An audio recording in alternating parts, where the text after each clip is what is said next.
Together, we will make America strong again. We will make America proud again. We will make America safe again. And yes, together, we will make America great again. Fogo e Fúria. Ver o mundo a partir da América. Estamos de volta para mais um Fogo e Fúria, desta vez o último Fogo e Fúria do ano. Hoje comigo, a partir dos Estados Unidos, o Pedro Guerreiro. Viva, Pedro! Alô, Ruben. Falta cerca de um mês para a tomada de posse do presidente eleito, Donald Trump, mas o republicano já é tratado um pouco por todo o mundo como presidente dos Estados Unidos, por parte, obviamente, dos líderes internacionais e dos líderes empresariais dos próprios Estados Unidos. Para todos os efeitos, o presidente é Donald Trump. E um dos primeiros países a sentir já o impacto do regresso de Donald Trump à Casa Branca é o Canadá, Pedro Guerreiro. É verdade, o Canadá aqui ao lado é um dos primeiros países a tremer com o regresso de Trump à Casa Branca, ainda mesmo do próprio regresso. No Canadá, a crise política que já se arrasta há vários meses intensificou-se esta semana com a demissão da Ministra das Finanças, Chrystia Freeland, que era também até agora uma forte aliada do Primeiro-Ministro Justin Trudeau. E isto, em parte, teve a ver com a ameaça por parte de Donald Trump de impor tarifas muito pesadas em importações dos países vizinhos, o Canadá e o México, até que estes dois países consigam travar o fluxo de imigração ilegal e de tráfico de droga através das suas fronteiras para os Estados Unidos. Isto é uma ameaça muito grave para a economia desses dois países, que já levou até Justin Trudeau a visitar Trump em Mar-a-Lago, a mansão de Trump na Flórida, para tentar melhorar a relação entre os dois políticos, porque evidentemente o Canadá é muito dependente dos Estados Unidos, muito mais até do que, por exemplo, Portugal em relação à Espanha. Porque apesar de haver uma fronteira física com controlo de veículos, mais de metade das empresas canadianas, eu li até um indicador que era tão alto como 80%, dependem do mercado norte-americano. Bom, e a Ministra das Finanças demitiu-se, em parte por não concordar com a estratégia de Trudeau para responder à ameaça de Trump. Trudeau já estava muito fragilizado porque foi perdendo apoios no Parlamento ao longo do último ano. Tem uma taxa de popularidade agora abaixo de 30%. E já circula agora uma carta assinada por dezenas de membros do próprio partido a pedir a demissão de Trudeau. O Canadá tem um clima terrível, muito frio, como conhecemos, e por isso há a tradição de não haver eleições durante o inverno. Mas provavelmente Trudeau poderá enfrentar mais uma moção de não confiança nas próximas semanas ou meses e demitir-se algures até à primavera. Vários meses antes das eleições já estavam previstas para setembro ou outubro. E Trudeau poderá ser assim a primeira vítima de Trump, apesar da visita a Mar-a-Lago, apesar de o Canadá já ter anunciado um importante reforço da fronteira. Ainda assim, Trump tem ridicularizado Trudeau nas redes sociais, chamando-lhe governador do Canadá, como se o Canadá fosse apenas um estado norte-americano, e sugerindo mesmo que o Canadá podia ser anexado pelos Estados Unidos, o que é revelador do tipo de abordagem que Trump vai ter em relação a países e a políticos teoricamente aliados dos norte-americanos, que é espremê-los, pressioná-los até atingir os objetivos. Portanto, a Europa que olhe para este caso e que se cuide. Uhum.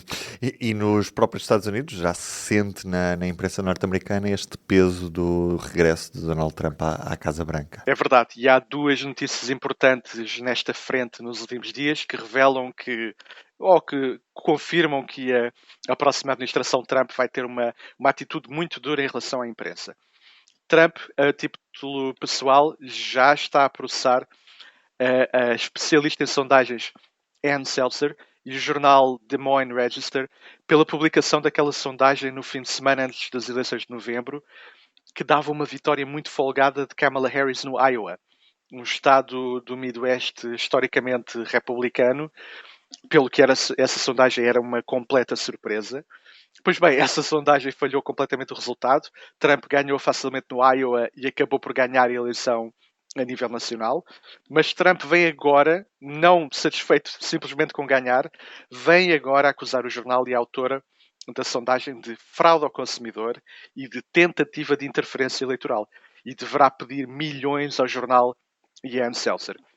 Não é nada claro que consiga fazê-lo, porque errar uma sondagem não é nenhum crime, e mesmo que por acaso Trump provasse que a sondagem tinha sido completamente inventada, é difícil enquadrar isso num crime de fraude ao consumidor, porque tem uma definição legal muito concreta que não encaixa aqui. Mas isto é uma forma de, em primeiro lugar, penalizar um jornal e uma empresa de sondagens por uma manchete desfavorável a Trump. E o jornal e a empresa, mesmo que ganhem isto em tribunal, vão ter que gastar muito dinheiro com advogados.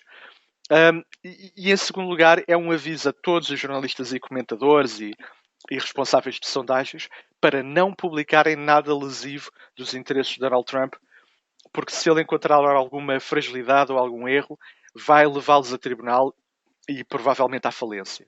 E aliás, isto é um aviso que também é feito por Kash Patel, o homem escolhido por Trump para liderar o FBI. Outra notícia nos últimos dias foi que a ABC News aceitou pagar 15 milhões de dólares a Donald Trump para encerrar já outro caso em tribunal, aliás, antes de ir a tribunal.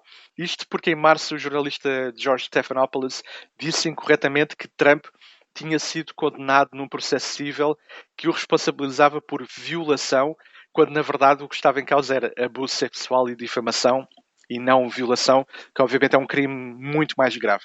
Mas isto podia ter sido resolvido facilmente de outra forma, com uma correção pública, com um pedido de desculpas ou com a ABC News a tentar ganhar o caso em tribunal, uma vez que nos Estados Unidos as garantias de defesa da liberdade de expressão são enormes. Mas o canal de televisão aceitou logo fechar o caso e pagar uma fortuna a Trump. E a teoria é de que a Disney, que é dona da ABC, não tem interesse comercial e financeiro em ter problemas com Donald Trump e quis resolver o caso de forma simpática para o próximo presidente. E este caso, no fundo, parece enquadrar-se também neste quadro geral de boas-vindas a Trump por parte dos grandes multimilionários e também das grandes empresas norte-americanas receosas de ter uma má relação com o presidente eleito Donald Trump. Sim, completamente. Aliás, nos últimos dias tens a Meta, dona do Facebook, a fazer um donativo milionário para a cerimónia de tomada de posse de Trump. O CEO da OpenAI, responsável pelo ChatGPT, o Sam Altman, também. A Uber, a Apple. Aliás, Mark Zuckerberg, o patrão da Meta, e Jeff Bezos, o dono da Amazon, foram agora também a Mar-a-Lago encontrar-se com Trump. Portanto, Trump já é neste momento um centro de poder económico, para além de um centro de poder diplomático. Lembra-te que Trump esteve há dias com Emmanuel Macron e Volodymyr Zelensky em Paris, já tem enviados em contacto com Israel e ainda estamos a um mês da tomada de posse. Portanto, neste momento, Trump já se comporta e, sobretudo, já é tratado como um presidente. E, de facto, as grandes empresas e os mercados parecem estar muito animados com o regresso de Trump à Casa Branca, com a promessa de redução de regulação, redução de impostos, mais facilidades para o investimento privado. Aliás, aqui há uns dias houve um anúncio conjunto de Trump e do SoftBank, que é um grande banco japonês, um dos maiores do mundo, de que o SoftBank vai investir 100 mil milhões de dólares na economia americana nos próximos 4 anos, sobretudo na área da inteligência artificial, e criar 100 mil postos de trabalho. E mesmo que esta promessa não se concretize totalmente, o próprio anúncio já é um sinal de que as empresas e investidores estão muito entusiasmados com Trump e de que não querem ter problemas com Trump.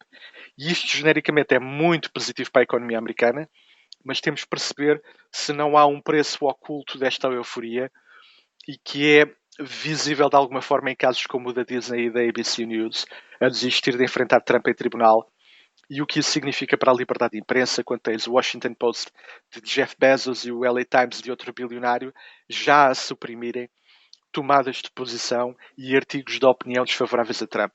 E temos que ver o que é que isso significará em termos de uma perda de capacidade para escrutinar o imenso poder que Donald Trump vai ter a partir de 20 de janeiro. Pedro, um abraço forte, um bom Natal, Ruben. bom Ano Novo e cá estaremos em janeiro para mais Fogo e Fúria. Um abraço. Bom Natal.